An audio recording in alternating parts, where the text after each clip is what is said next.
గత కొన్ని రోజులుగా కొందరు తాము తాడిపత్రిలోని అర్జాస్ కర్మాగారంపై పొల్యూషన్ అధికారులకు ఫిర్యాదు చేసినట్లుగా అసత్య ప్రచారాలు చేస్తున్నారని టీడీపీ సీనియర్ నాయకుడు కాకర్ల రంగనాథ్ తెలిపారు. తమకు తమ చుట్టుపక్కల గ్రామాలకు అర్జాస్ ప్లాంట్ అమ్మలాంటిదన్నారు.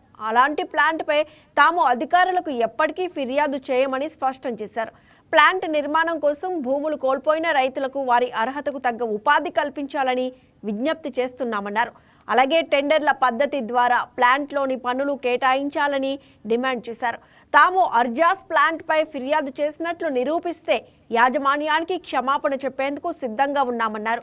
ఇప్పటికైనా అసత్య ప్రచారాలు మానుకోవాలని రంగనాథ్ హెచ్చరించారు.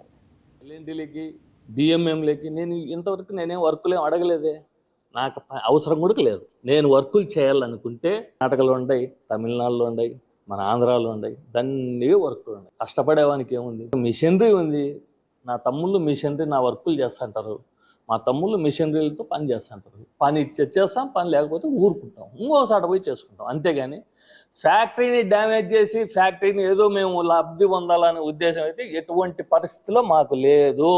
మాకు ఆ ప్లాంట్ కన్న తల్లితో పని సమానము. నేను ప్లాంట్ యాజమాన్యానికి ఒకటే చెప్తాను, రిక్వెస్ట్ చేసి, ఏదైనా సరే మీరు టెండర్లు పిలవండి.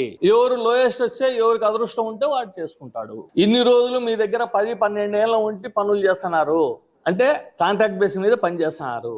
వాళ్ళందరినీ భూములు కోల్పోయిన రైతుల బిడ్డలకు మీరు వాళ్ళకు పర్మనెంట్ ఉద్యోగాలు ఇవ్వండి. నేను ఇదొక్కటే తప్ప వేరేటివి ఏది నేను ప్లాంట్ వాళ్ళను అడగను.